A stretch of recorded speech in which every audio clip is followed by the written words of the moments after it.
नमस्कार। यदि आपको मेरे द्वारा बनाई गई वीडियो पसंद आए, लाइक, शेयर और सब्सक्राइब जरूर कीजिएगा। सब्सक्राइब करने के बाद आपके पास एक बेल आइकन बना हुआ आएगा, उसे जरूर दबा लीजिए ताकि आपके पास मेरी वीडियो सबसे पहले पहुंच सके। बात कर रहे हैं हम एक्सरसाइज 4.2 में। पहले बात करते हैं कि इसके अंदर कुछ प्रॉपर्टीज यूज होती हैं डिटर्मिनेंट की। डिटर्मिनेंट जैसे हम निकालना सीख ही चुके हैं प्रीवियस लेक्चर्स में। आपको जो भी काम कराया जा रहा है इसके नोट्स आपको डिस्क्रिप्शन में मिल जाएंगे। डिस्क्रिप्शन से जाके आप नोट्स और मैथमेटिक्स बुक भी डाउनलोड कर सकते हो। फर्स्ट प्रॉपर्टी जो है मेरे पास डिटर्मिनेंट की, वो हमें कहती है the value of determinant remains unchange if its rows and columns are interchange. यदि हम किसी भी मैट्रिक्स के रो को कॉलम में चेंज कर दें और कॉलम को रो में चेंज कर दें तो उसके डिटर्मिनेंट की वैल्यू मेरे पास सेम रहती है, कोई चेंज नहीं होगा। जैसे मैंने ये एक मैट्रिक्स लिखी है A1 B1 C1, इसकी फर्स्ट रो है।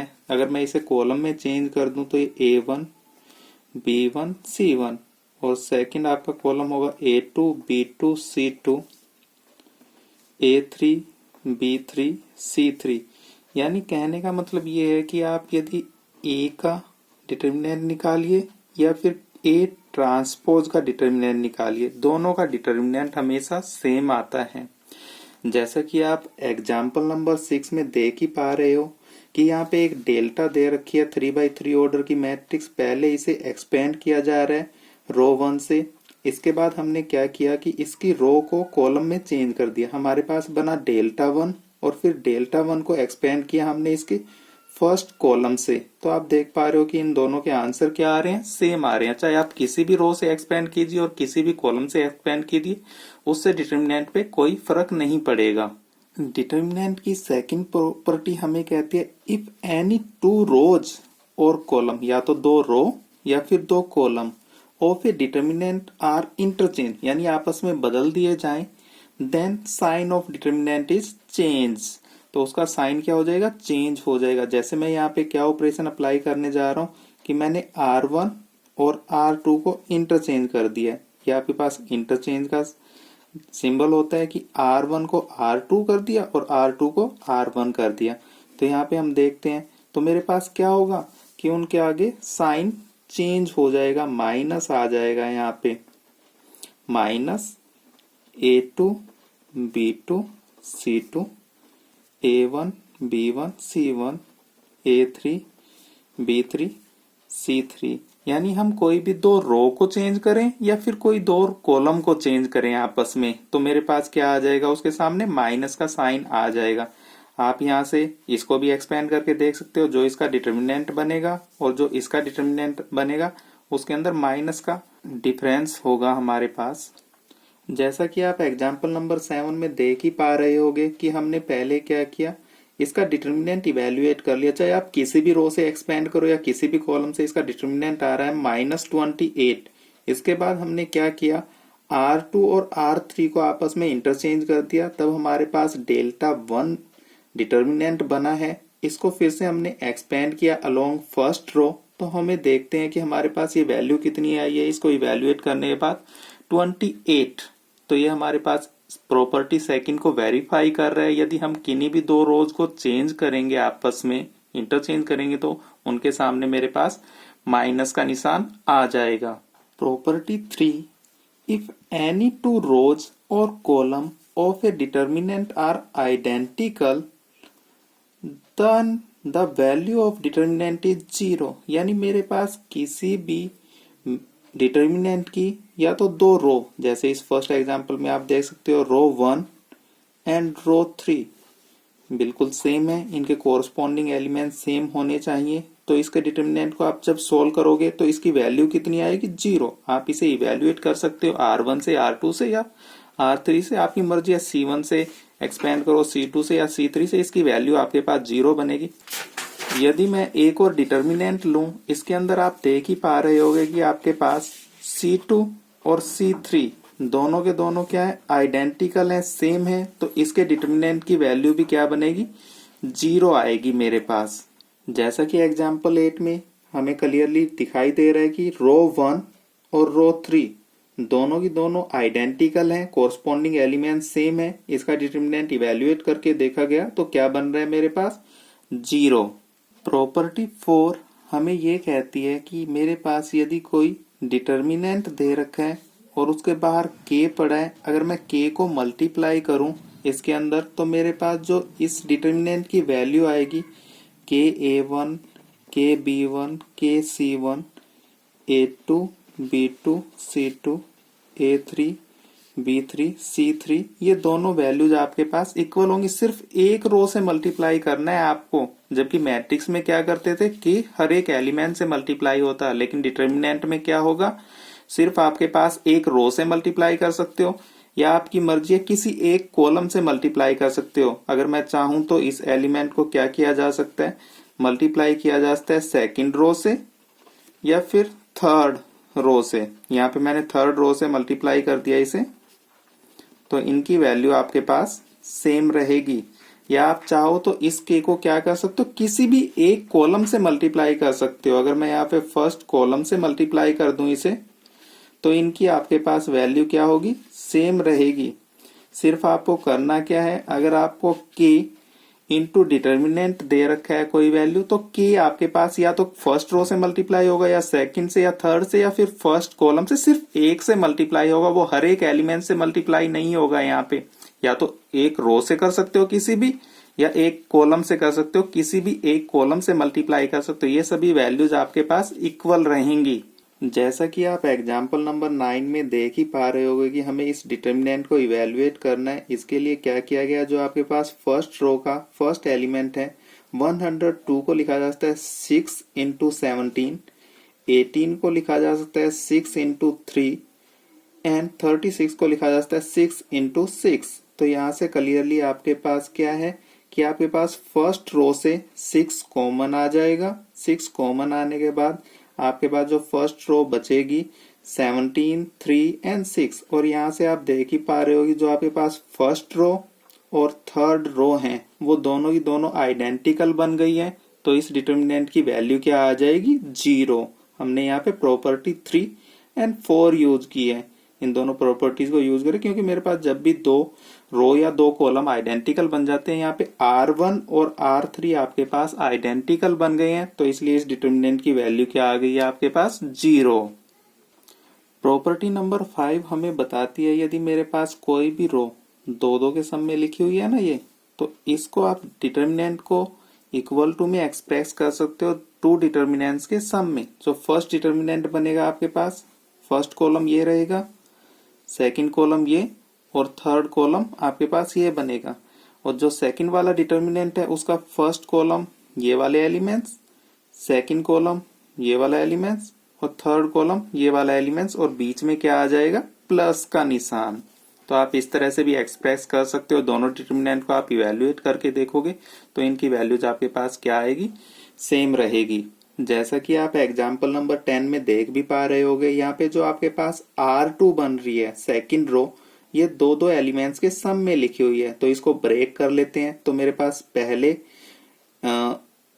डिटर्मिनेंट के जो एलिमेंट बनेंगे, कॉलम वाइज बोल रहा हूं मैं, कॉलम वाइज मेरे पास एलिमेंट बनेंगे A X B B Y C C Z, फिर प्लस आएगा बीच में। दूसरे डिटर्मिनेंट के एलिमेंट क्या बनेंगे, A 2X X B 2Y Y C 2Z Z। और आप देख ही पा रहे होगे जो इन दोनों में से फर्स्ट वाला डिटर्मिनेंट बना है, इसके अंदर R1 और R2 दोनों के एलिमेंट सेम है, A B C। तो ये आपके पास क्या बन जाएंगे, आइडेंटिकल है। तो इस मैट्रिक्स का डिटर्मिनेंट क्या होगा, 0। सेकंड वाली में भी आप देख ही पा रहे होगे कि R2 से 2 को कॉमन लिया जा सकता है, 2 बाहर आ जाएगा। तो फिर आपके पास जो R2 बनेगी X Y Z और R3 है X Y Z, दोनों आइडेंटिकल हो गई। तो इस वाली डिटर्मिनेंट की वैल्यू भी क्या बनेगी, 0। तो आंसर क्या आ जाएगा यहाँ से हमारे पास, 0। प्रॉपर्टी 6 हमें कहती है यदि हम किसी भी डिटर्मिनेंट में या तो ये वाला ऑपरेशन लगाएं या फिर ये वाला ऑपरेशन यूज करें तो डिटर्मिनेंट की कभी भी वैल्यू चेंज नहीं होती।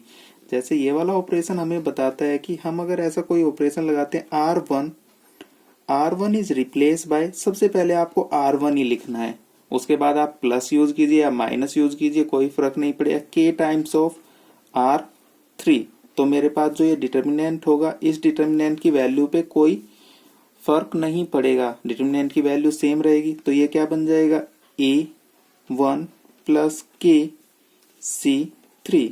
सेकेंड एलिमेंट बनेगा A2 प्लस KC2, ये बनेगा A3 प्लस KC3। बाकी एलिमेंट्स ऐसे लिखेंगे B1 B2 B3 C1 C2 C3। तो आपके पास इन दोनों डिटर्मिनेंट्स की वैल्यू सेम रहेगी। या फिर हम चाहते तो इसके ऊपर कोई भी ऑपरेशन कॉलम वाइज भी लगा सकते हैं। अगर मैं इस पे ये ऑपरेशन लगाऊं इस फर्स्ट वाली डिटर्मिनेंट पे कि C1 को रिप्लेस कर रहे हैं, C1 ही क्यों, चलिए C2 को रिप्लेस करते हैं। C2 is replace by C2 plus K time of C1। तो जब भी आप इस तरह का कोई ऑपरेशन लगाते हो तो आपको क्या करना है, कॉलम वाइज ऑपरेशन लगा रहे हो तो कॉलम वाइज लिखिए। हमने C1 में कोई चेंज नहीं करना, C2 को रिप्लेस करना है C2 plus K time of C1, यानी इसको K से मल्टीप्लाई करके इसके अंदर ऐड करते जाना है। तो ये एलिमेंट बनेगा A2 plus K A1 B2 plus K B1 C2 plus K C1। और जो आपके पास थर्ड कॉलम है उसे ऐसे के ऐसे लिख देंगे A3 B3 C3। तो आप देख पाओगे कि इसका डिटर्मिनेंट और इस ऊपर वाले का डिटर्मिनेंट दोनों की वैल्यू सेम आएंगी। हम इन 6 की 6 प्रॉपर्टीज का यूज करके क्वेश्चंस को बिना एक्सपेंड किए डिटर्मिनेंट की वैल्यू इवेल्युएट कर सकते हैं। क्वेश्चन नंबर फर्स्ट में देखिए, हमें क्या करना है कि प्रूव करके दिखाना है विदाउट एक्सपेंडिंग, एक्सपेंड नहीं करना है इस डिटर्मिनेंट को कि ये वाली वैल्यू आपके पास 0 बन रही है। तो यहाँ पे देखिए मैं क्या ऑपरेशन लगा देता हूँ, यहाँ पे हम करते हैं कि C1 is replace by C1 plus C2। तो ऐसा हम रिप्लेस कर सकते हैं कि C1 रिप्लेस बाय, पहले तो हमें C1 लिखना है, प्लस या माइनस यूज कर सकते हो आप कोई भी, यहाँ पे K लिख सकते हो, K की वैल्यू मैंने 1 ली है, C2 क्योंकि मुझे साफ दिखाई दे रहा है यहाँ से। अगर मैं इन दोनों को ऐड कर दूं तो मेरे पास जो ये वाली रो बनेगी और ये वाली रो दोनों आइडेंटिकल बन जाएंगी। तो यहाँ से मैं ये ऑपरेशन अप्लाई करता हूँ, C1 को रिप्लेस किया है C1 plus C2, corresponding elements add होते हैं यहाँ पे Y plus B Z plus C। मैंने कॉलम ऑपरेशन लगाया है तो मैं कॉलम वाइज ही लिख रहा हूँ। तो सेकंड कॉलम सेम रहेगा, थर्ड कॉलम आपके पास सेम एज इट इज लिख रहा हूँ।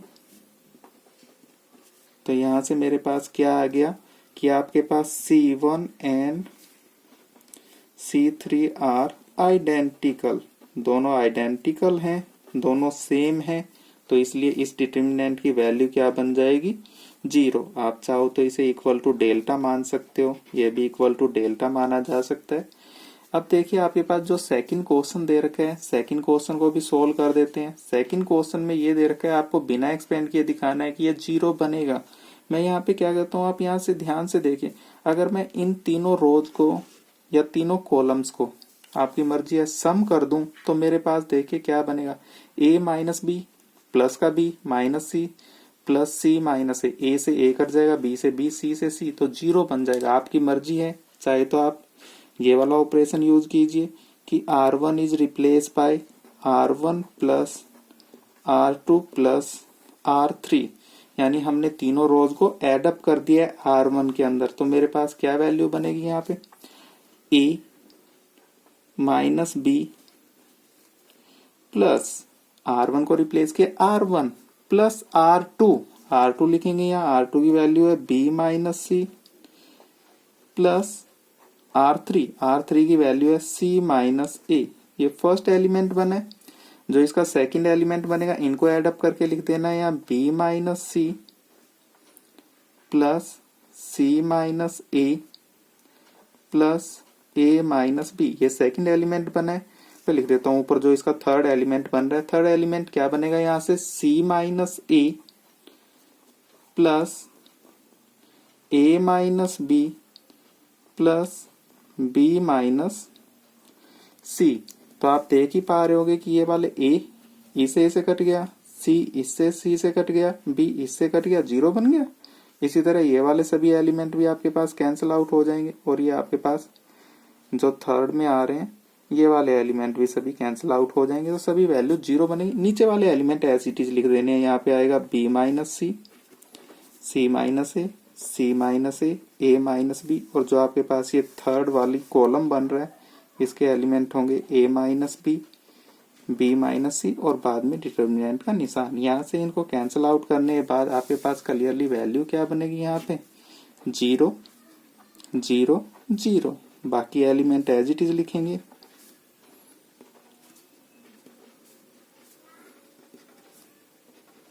और हमें पता है किसी भी डिटर्मिनेंट की यदि एक कोई भी रो या कॉलम 0 बन जाता है तो उसकी वैल्यू कितनी आती है, 0। तो इसकी वैल्यू क्या बन जाएगी हमारे पास, 0।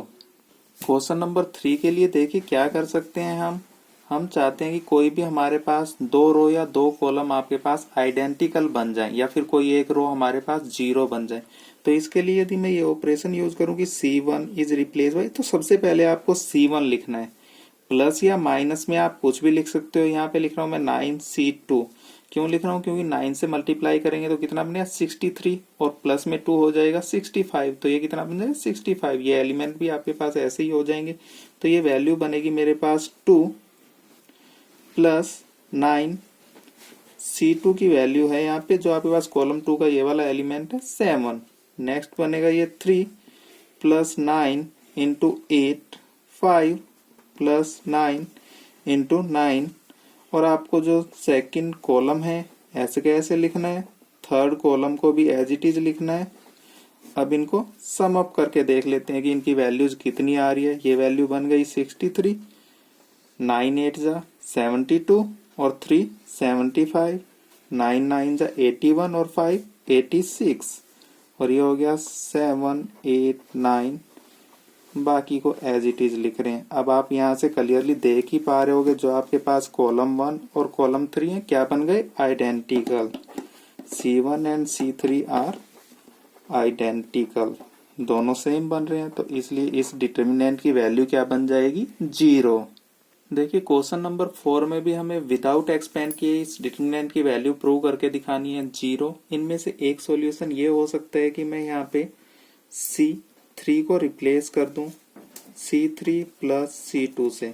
तो मेरे पास क्या बेनिफिट होगा, यहाँ से देखिए इसको जब मैं इसके अंदर ऐड कर दूं ये बनेगी AB, AC और BC। इसके अंदर ऐड करेंगे तो ये भी सेम ही टर्म में बनेगी, इसके अंदर ऐड करेंगे तो सेम टर्म में बनेगी। फिर उसको कॉमन आउट ले लेंगे तो वो क्या बन जाए 1 1 1, और आपके पास फर्स्ट कॉलम और थर्ड कॉलम क्या आ जाएंगे, दोनों आइडेंटिकल आ जाएंगे।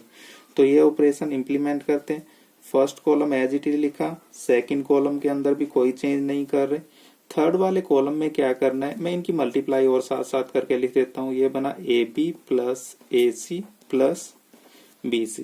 इसकी मल्टीप्लाई करते हैं, ये बना BC plus BA plus CA। इनकी भी मल्टीप्लाई करते हैं, ये वैल्यू आ रही है CA प्लस CB प्लस ये वाला एलिमेंट इसमें ऐड हो जाएगा AB। तो अब आप यहाँ से देख ही पा रहे होगे कि ये वाले एलिमेंट क्या बन रहे हैं, सभी ये सभी सेम बन रहे हैं। एक बार इनको फिर से दोबारा लिख के दिखा देता हूँ सेम सीक्वेंस में। तो इस सेम सीक्वेंस में कैसे लिखते हैं, पहले AB लिखते हैं, AB फिर प्लस में BC, फिर प्लस में AC लिखा है, इसको मैं CA लिख रहा हूँ कि मेरे पास कोरस्पॉन्डिंग मल्टीप्लाई हो जाए AB BC CA। सभी की सीक्वेंस ये बना लेते हैं। ये वाला एलिमेंट क्या हो गया मेरे पास, AB plus BC plus CA। ये element AB plus BC plus CA। तो आप देख पा रहे हो ये सभी एलिमेंट आपके पास सेम हो गए। किसी भी रो से या किसी भी कॉलम से आप कोई भी एलिमेंट कॉमन ले सकते हो। यहाँ से हमारे पास take common AB plus BC plus CA from C3। Column 3 से इस एलिमेंट को कॉमन ले सकते हैं, तो मेरे पास क्या वैल्यू बनेगी, AB plus BC plus CA। यहाँ पे आएगा मेरे पास 1 1 1 BC CA AB, ये वैल्यू 1 1 1। तो यहाँ से अब हमारे पास क्या हो गया, C1 and C3 are identical, दोनों आइडेंटिकल हो गए। तो इस डिटर्मिनेंट की वैल्यू कितनी बन जाएगी, 0। देखिए क्वेश्चन नंबर 5 में हमें प्रूव करके दिखाना है कि ये वाला डिटर्मिनेंट आपके पास इसके इक्वल होगा। इसके लिए क्या करते हैं कि आप यहाँ पे एक ऑपरेशन लगा दीजिए कि R1 को रिप्लेस कर रहे हैं R1 plus R2 plus R3 से। ये ध्यान रखना है कि आपने यहाँ R1 लिखा है तो इसके स्टार्टिंग में भी R1 होना चाहिए, या आप ये भी ऑपरेशन यूज करोगे तो भी आपके पास आंसर पे कोई इफेक्ट नहीं पड़ेगा। R2 plus R1 plus R3, तो उस टाइम आपके पास R2 चेंज होगी, या फिर आप R3 को रिप्लेस कर दें R3 plus R1 plus R2 से, तो आपके पास R3 रिप्लेस हो जाएगा। ये सभी वैलिड ऑपरेशन है, इनमें से आप कोई भी एक ऑपरेशन यूज करो, ये क्वेश्चन सोल्व हो जाएगा। तो यहाँ से मैं ये ऑपरेशन यूज करता हूँ, लेफ्ट हैंड साइड लेके चलते हैं और लेफ्ट हैंड साइड में ये ऑपरेशन इंप्लीमेंट करता हूँ। तो मेरे पास यहाँ पे क्या आएगा कि R1 को रिप्लेस कर रहे हैं R1 जमा R2 जमा R3, तो इन सब का सम आ जाएगा यहाँ पे मेरे पास। तो इन सब का सम कर लेते हैं, एक ही बार में सम करके लिख देता हूँ। तो मेरे पास ये कितने बनेंगे एलिमेंट 2A, सभी का सम कर रहा हूँ, और ये कितने बनेंगे प्लस 2B प्लस 2C। इसी तरह से आप यहाँ पे देखोगे 2P plus 2Q plus 2R। यहाँ से देखिए 2x 2 times y and 2 times z, बाकी सेम एज इट इज रहेंगे, उसमें कोई चेंज नहीं कर रहे हैं हम।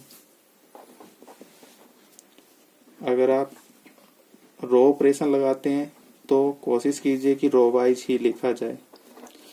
इसके बाद एक प्रॉपर्टी हमें क्या कहती है कि यहाँ से आपके पास अगर कोई एलिमेंट कॉमन आ रहा है तो उसे बाहर लिया जा सकता है। तो आप देख सकते हो फर्स्ट रो से 2 कॉमन आ रहा है, तो 2 को डिटर्मिनेंट के बाहर लिखा जा सकता है। यहाँ से 2 कॉमन आ गया, यहाँ से भी 2 कॉमन आ गया, 2 तभी कॉमन लिया जा रहा है फर्स्ट वाली रो से, और ये बन गया x plus y plus z. यहाँ पे हमने क्या किया, taking out 2 common from R1 से 2 को कॉमन ले लिया। इसके बाद देखिए मैं ऑपरेशन यूज कर रहा हूं कि R2 को रिप्लेस कर रहे हैं R2 माइनस R1 से। तो मेरे पास क्या बनेगा, R1 में मैंने कोई चेंज नहीं किया है, R1 को ऐसे के ऐसे लिख रहा हूं। R2 माइनस R1, तो ये वाला एलिमेंट इसमें से घटेगा तो C से C और A से A कैंसिल होगा, तो वैल्यू बचेगी minus B minus Q minus Y। एक और ऑपरेशन यहीं पे साथ ही कर देते हैं, लेकिन जब आप दो ऑपरेशन साथ साथ लगाओ तो ये ध्यान रखना है कि ऊपर वालों पे कोई चेंज नहीं होना चाहिए, नहीं तो आप क्या कर सकते हो 1 बाई 1 ऑपरेशन एक एक ही लगाइए। मैं यहीं पे इकट्ठा लगा देता हूं कि R3 को रिप्लेस कर रहा हूं मैं R3 माइनस R1 से। ये क्या है, A प्लस बी, ये वाले माइनस के होंगे, A से A कैंसिल, B से B कैंसिल, तो क्या बचेगा minus C minus R minus Z। इसके बाद एक ऑपरेशन और इंप्लीमेंट कर देते हैं कि R1 को रिप्लेस करेंगे हम R1 plus R2 plus R3 से। तो 2 मेरे पास पहले बाहर ही है, तो ये ऑपरेशन इंप्लीमेंट करने पे वैल्यू क्या आएगी, यहाँ पे इन सबको ऐड अप कर देना है। B से B कैंसिल हो जाएगा, C से C कैंसिल हो जाएगा, तो क्या वैल्यू बनेगी A, यहाँ पे P, यहाँ पे X, यहाँ पे minus B minus Q minus Y minus C minus R minus Z। इसके बाद क्या करते हैं, taking out -1 common from R2 and R3। R2 और R3 से माइनस कॉमन आ सकता है ना, तो वो क्या बनेगा -1 रेज टू पावर 2, क्योंकि एक माइनस हमने R2 से कॉमन लिया है और एक हमने R3 से कॉमन लिया है। तो वैल्यूज क्या बनेगी यहाँ पे A P X B Q Y, यहाँ से भी माइनस जाएगा C R Z, और यही हमारे पास क्या थी राइट हैंड साइड, -1 की पावर 2 कितना हो जाएगा, ये प्लस का 1 बन जाएगा। और ये वाली टर्म हमें क्या दे रखी है, यही हमें प्रूव करके दिखाना था कि यही आपके पास राइट हैंड साइड में होना चाहिए। तो ये हो गया हमारे पास हेंस प्रूव्ड। यदि आपको वीडियो पसंद आई है तो please like share and subscribe करने के बाद आपके पास एक बेल आइकन बनेगा, बेल आइकन को दबाइए तो आपके पास सबसे पहले वीडियो बनते ही आपके पास नोटिफिकेशन आएगी। Thank you.